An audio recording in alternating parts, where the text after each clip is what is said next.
ये कथा इसी धरातल पर है और हम सब मनुष्यों के लिए सुलभ है, ये देवताओं के लिए भी दुर्लभ है। इसलिए हमें इस कथा का सदा सेवन करना चाहिए। सदा सेव्या श्रीमद् भागवती कथा। तो सभी मस्ती से भगवान का चिंतन करने लगे, कीर्तन गायन करने लगे। प्रहलादस्ताल धारे तलगतिया च उद्धव का सुधारी। प्रहलाद जी महाराज ताली बजाने लगे, उद्धव जी झांझ बजाने लगे, नारद जी बीड़ा बजाने लगे, इंद्र मृदंग बजाने लगा। सभी परमात्मा का चिंतन स्मरण करने लगे, अर्जुन अलाप करने लगे, सनत कुमार जय जय का घोष करने लगे। और जब संकीर्तन होने लगा, नहीं रह गया भगवान से। नदर्तमध्ये त्वमेक दत्त्रम भक्तादिकानां नटे सुजासम अलौकिकम महिमानाम। जब नृत्य करने लगे परमात्मा के चिंतन में मस्त होकर के, तो नहीं रह गया भगवान से और वो प्रसन्न हो गए। क्यों? क्योंकि अलौकिकम कीर्तनम में निदक्षया, अलौकिक कीर्तन हुआ। अब देखिए, कीर्तन भी दो प्रकार के होते हैं। बोलो जय श्री कृष्ण। एक लौकिक होता है और एक अलौकिक होता है। लौकिक जो कीर्तन होता है वो संसार के लोगों को रिझाने के लिए होता है, और जो अलौकिक कीर्तन होता है वो भगवान को रिझाने के लिए होता है। बोलो जय श्री कृष्ण। आप लोग जागरण कराते हैं, नवरात्रा में बहुत जागरण होते हैं, तो क्या वो वास्तव में जागरण होता है? ना, वो भगवान को रिझाने के लिए नहीं होता है, वो तो हम सबको रिझाने के लिए होता है। गाने वाले भी कहो तो शराब पी के गा रहे हैं,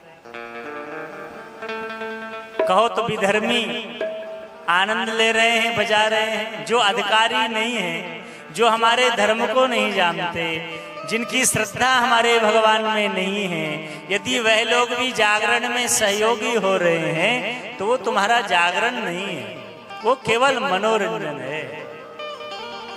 इससे अच्छा तो जागरण वो है जो तुम खुद ही कीर्तन करो, खुद ही अखंड रामायण का पाठ करो। बोलो जय श्री कृष्ण।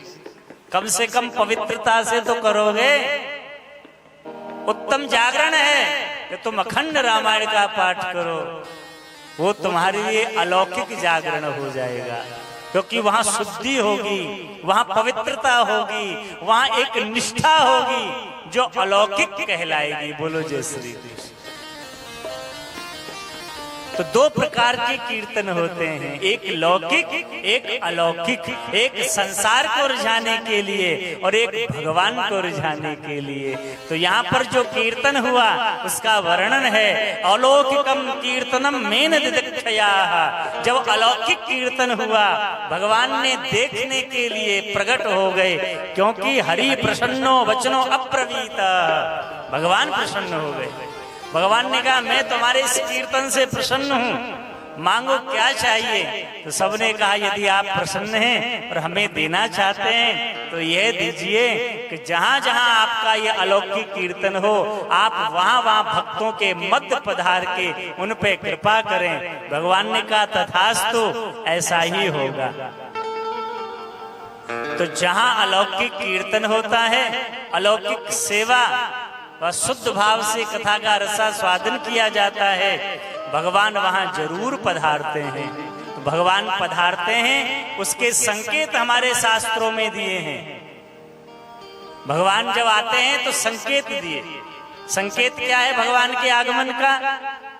जब हम भगवत कथा सुनते सुनते या भगवत चिंतन करते करते या भगवत सेवा करते करते हमारी एकाग्रता हो जाए और स्वतः ही अश्रुपात होने लग जाए, तो समझ लो भगवान का आवेश हो गया। रोमांच खड़े होने लग जाए हमारे शरीर में, तो समझ लो भगवान का आवेश हो गया। कहीं से अचानक सुगंध आने लग जाए तो समझ लो भगवान का आवेश हो गया। ये संकेत बताए हैं भगवान के आगमन के। और चौथा संकेत बताया है कि स्वप्न में भगवान आते हैं। जब जीव कोई तल्लीनता के साथ भगवत चिंतन स्मरण करते रहता है और स्मरण करते करते सो जाता है, तो भगवान उसके स्वप्न में आकर के उसे दर्शन देते हैं। बोलो जय श्री कृष्ण।